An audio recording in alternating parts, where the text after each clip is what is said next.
Okay, greetings everyone. Welcome to Gerard Black in the Philippines with the truth. I want to welcome you to my channel, all my subscribers, all my triggers, peaches, lovers, haters, commenters, scallywags, each and every one of you. I want to welcome you to my channel. Well, it's Sunday morning and I'm posting this video now because I won't be able to do my Sunday morning classics because we're having a brown-out at 6. And I don't know how I could figure out a way to do it, but it might entail, Murphy's Law coming into place. What could go wrong will, and something happened. So just to be on the safe side, I decided to post a video now this morning in the G hours like I normally had in the past. What I want to talk to you about is because, since I got out of prison out of 1999, and that's, let me see.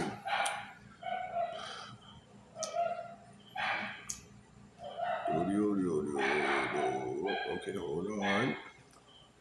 And, oh, here it is.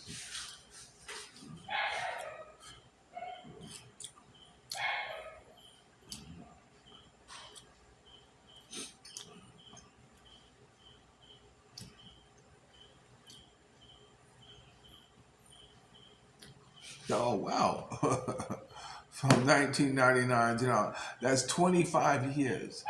That's 25 years of not having another pair of handcuffs on me, And you know why? It's because, I have made the decision to do the right thing. It's easy to do the right thing. The hardest thing is to go against your soul, go against your soul, go against your better judgment. To go against the fabric of who it is you want to be in life. And so I made a choice to hold on a second. Something's bothering me. Just hold on. Okay, that's a little better. If you can figure out what it is, then okay. But anyway, so I made the decision. So what I did was that when I got out of the joint, I wanted to have another child, but I didn't want to bring another child into this world because there were just so many who I thought who needed some guidance, some intervention in their life, and so I became a youth advisor. I became a youth advisor to the NAACP, where I was helping young people, take them on tours or when we do events and what have you, and protest and all that stuff. And in fact, I took them to one of the protests when Reverend Al Sharpton was locked up on Vieques in Puerto Rico. I think in Vieques in Cuba, something like that. Where he was locked up and unjustly so. And so I was, one of those outside protesting, and the Amadou Diallo, the brother who was shot 41 times. And there have been a number of times I was at the Lincoln Tunnel when we shut that down. There was a number of times when I got involved in activism. When I got involved in shit happening in the community, because it was the right thing to do. And that combined with my being Reverend Al Sharpton's personal photographer. To present to Reverend Sharpton a photo, a canvas, that of Mr. Jackson sitting behind Reverend Sharpton's desk at the Old House of Justice in 2002. Yes, I understand on here. So you can. Yes. Mr. Sharpton, out of the many times you allowed me into your world to cover the events that I have, this has definitely been the pinnacle of my career, was being one of the only photographers in your inner office while Michael Jackson, Johnny Cochran, and yourself, I believe Dougie Fresh was also there, put his head together while while y'all were deciding what type of strategy to use to confront the public. This shot here is definitely one that I definitely treasure. I know I've been in front of the National Action Works Network 3 other times. 2 other times presenting the cameras that now is inside your office. hanging there and replaced it because the first one was destroyed in a fire. And the last time was when I presented you one with the Godfather's soul, Mr. James Brown. So at this time, I'd like to present to you this canvas here of Michael Jackson. And I know it'll be hung and honored in a very dignified and respectful place. So thank you very much for accepting, Mr. Sharp. Thank you. Okay, I have one question I want to ask you for my public television show. Will you let me do my first one? Okay, okay. You know, I was that too. So I was always on call. To be somewhere, or whenever I walked into his office, I was always allowed to go right into the inner office wherever he was having some type of a meeting with and take pictures. So I was very blessed to be able to do that. Compounded with, my being affiliated with the Godfather soul, Mr. James Brown. He had like 3 orbits around him. The first orbit was his inner circle. His second orbit was like include people like me, people who were working close with him but didn't know him. And then he had the third circle, and that's where you fell in. So so I was very blessed to be a part of that whole thing, man. I used to talk at schools, and schools used to pay me, $500 an hour. Imagine me getting paid $500 an hour to tell my story. To talk about what it was like, growing up with no love, with alcohol parents.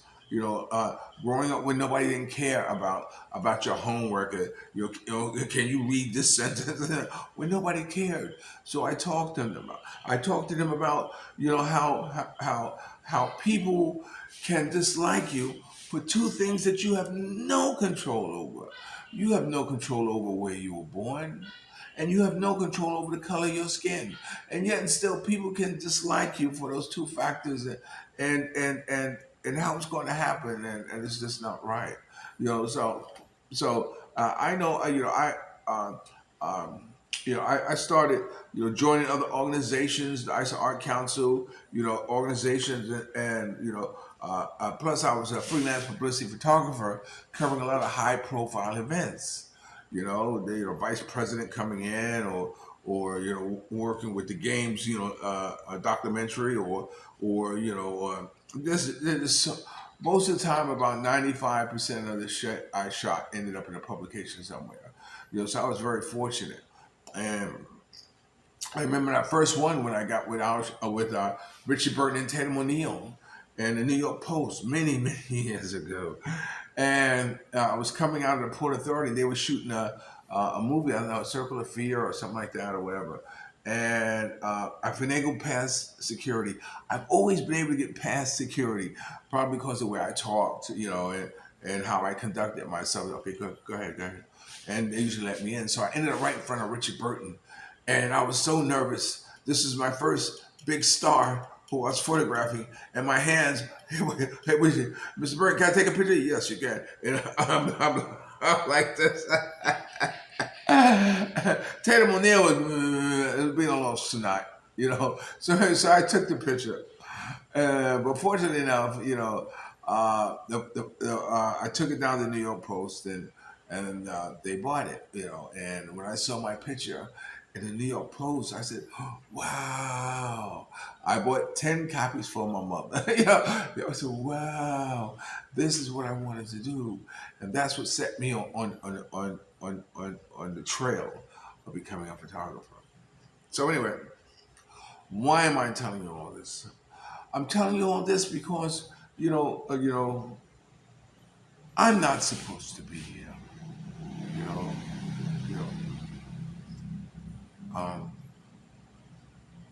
My life has been one of, I guess, envy in the sense of the amount of things I've done, the amount of people who I've met, the places I've been. You see, I have a trophy over here. If you look at this trophy here, let's see, right here, there's no top on it, and that's my Lifetime Achievement Award trophy. My housekeeper broke it, and it didn't tell me for 2 weeks. I said, wow,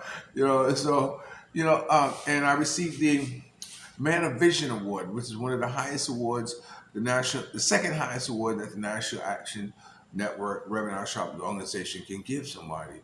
outside of the Keeper of the Dream Award. So I've been bestowed with accolades for the things that what I've done in my life.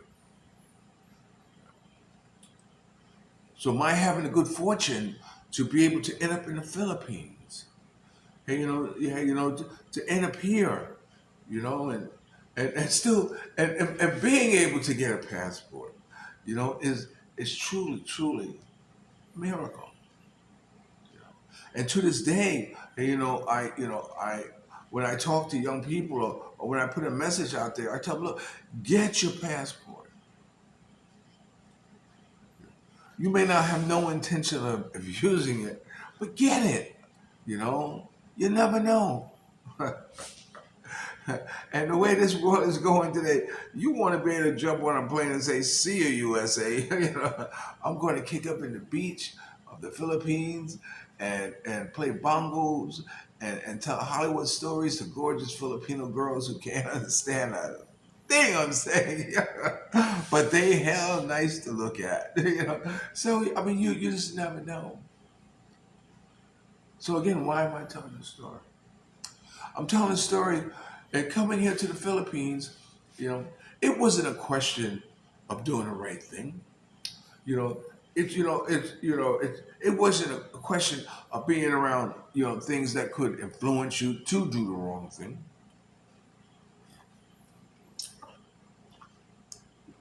And of course, you never know what someone might feel towards you. I will jury and all this stuff like this. And people say, Gerard, hey, aren't you afraid of jury being around? I said, look, this I've had for me for over 20 years. I did get an earring stolen from a kid. I don't know if I told you the story. I was at a cockfight and I was watching, the cocks fighting. Uh-oh, here come these big ass goddamn I got no towel. Insects. If you see me, it's because this thing made its way over to me. So anyway, I'm sitting there with with some girls. I'm sitting at this table and it just happened to be girls. The guys are betting on cock, all this stuff. And these three kids on the side of me, and one of them's looking at my earring, and he's touching it, like this, and I'm being vain. Go ahead, you little motherfucker. I know you ain't never seen nothing like that. Yeah. You like that, huh? You like that. When I got home and I looked in the mirror and I saw one of my diamond earrings, the stone was gone. I didn't realize what he was doing. He was opening up the prong to take the diamond out. So I said, "Wow, you little motherfucker," But all I can say, well, it's getting ridiculous. They're getting big. Hold on a second. You should see me swinging out. Go away.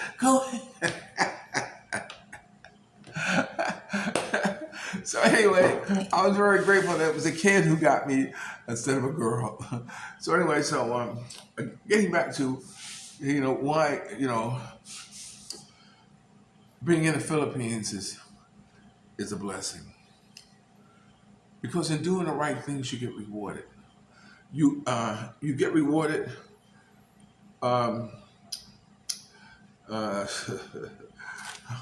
With my new laptop, my new iPad, I told you about from T-Mobile for being a valued customer. But there's something else I want to show you. That what I just was blessed with for doing the right thing. And I think I want my whole family to tell you and celebrate with me in this moment as I am rewarded for doing the right thing. So just hold on. Hey, greetings everyone. Welcome to Gerard Black in the Philippines with the Truth. Welcome to my channel. All my subscribers, lovers, haters, peaches, triggers, commenters, and scallywags. Well, you're here at the McLeod and Gallon family. Let me introduce you to... I'm Rafael. And this is... I'm Samantha. And this... I'm my Grace. Duchess. Duchess, who's your name? And Mia. And we just want to share with you the great news that we just received. You know, a lot of you know I got to get a new vehicle in June when Geraldine comes back from working overseas because I've been renting her vehicle. So we were kind of thinking about, how we're going to do this. So I put in a loan at BDO Unibank that I put in about 4 years ago. I guess now because I'm married with a Sawa and a baby, they look at me differently. And so we just got the great news, guys. We're going to get a new car, right? Yay! Hey. We're going to get a new car. So we're going to check out and see what color. Raphael wants a red one. Yeah. And Samantha, what color? Red. She wants a red. Gray. Gray. Gray. Okay. Blue. Blue. And I said, no, not blue. Orange. I think That is orange. I think I like purple. Oh, I was thinking. Yeah. Purple. Okay, so we just want to put this in here for you to take part of our celebration. Ready? Hip hip, hooray! Hooray! Hip hip, hooray! Hip hip, hooray! And don't never give up. Want to thank Burley on the phone. Okay, and with that, I'll be right back. So yes, that's right, Gerard. Come on down. This is the car that's why I didn't want to show you. This is the model, the car that I got approved for a loan, and that even as we speak, they are loading it all up with all the bells and whistles, and I should have it in another week or so, and which is very, very good. So about doing the right thing, yeah, it pays to do the right thing. It also pays to be a double OG. Someone who's been there, does that, and knows there's a better way of life. Okay, so I wanted to share that news with you that the loan came through. I told you once I was going to set up a GoFundMe to fund my my getting a car, because in June, Geraldine's going to be coming back from working overseas, and she's going to want a vehicle, and we've taken good care of it for her. She could not have entrusted it with a better soul than me, and so I'm very grateful and very thank you, Geraldine. I haven't told her. Hopefully, I'll send her this video so she would know. Okay. So with that being said, you're watching Gerard Black in the Philippines with the truth. Remember, dreams are nothing more than plans awaiting action. Never disrespect the elder. Always pull someone up. And sometimes you're the only one to see your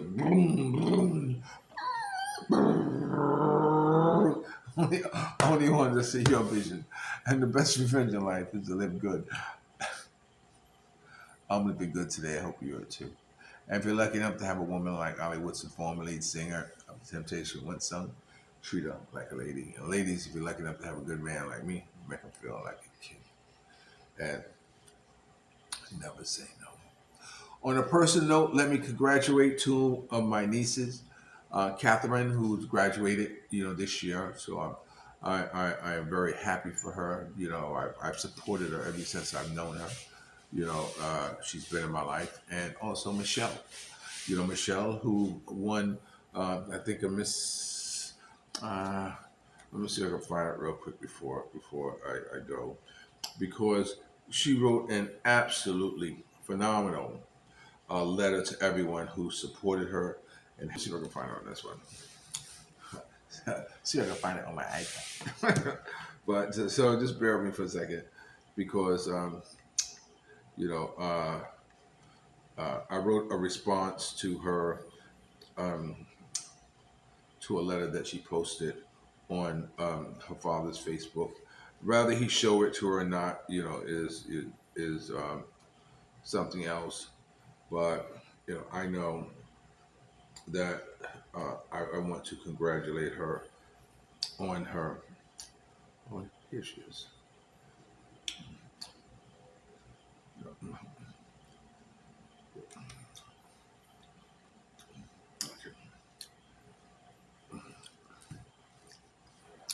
There's a picture of her. I don't know how. Okay, there she is. That's a picture of Michelle. Oh, there you go. That's a picture of Michelle, who just won. So I hope you're able to see those pictures. My storage got full, so I had to take some pictures off. All right, so I want to congratulate Michelle and Catherine, both. It would not be fair because I know how my nieces get. Um, uh, they're jealous of one another. Not really, But let me show you Catherine, who also graduated.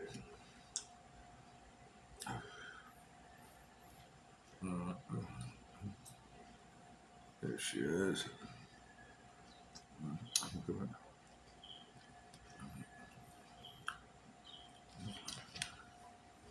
And here she is. Can you see it? Okay. Well, there she is. She's one of my nieces too who graduated, so I want to show her some love too.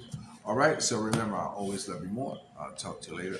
And congratulations to all of you who are graduating this year, who are moving on to another plateau in your life, okay?